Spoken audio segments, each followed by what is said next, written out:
మనం కాపురం గుట్ట అక్కడ ఉన్నామండి, దగ్గర బాగా సమీపంలో ఉన్నాం.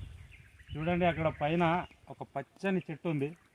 చేయి కొంచెం పైకి లేపు, ఇంకా చేయి పైకి లేపు, ఇంకా ఇంకా రైట్ సైడ్ బాగా అన్నావు, కొంచెం పైకి.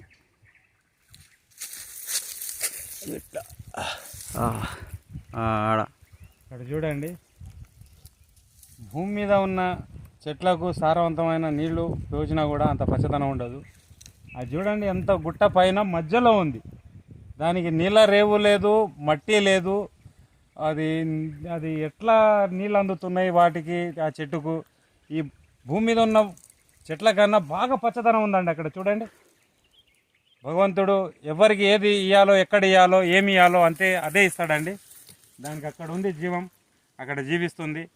కానీ దాన్ని కొట్టలేరు, నరకలేరు. అది అదృష్టవంతుల చెట్టు అండి. ఇక్కడ భూమి మీద ఉంటే అన్నీ నరుక్కొని ఇళ్ళలో కానీ పెట్టుకుంటున్నారు. కానీ చూడండి అక్కడ నీళ్ళు ఎట్లా అందుతున్నాయి, ఎవరు అందిస్తున్నారు? సృష్టికర్త, అతనే తప్ప ఇంకెవరు లేరండి.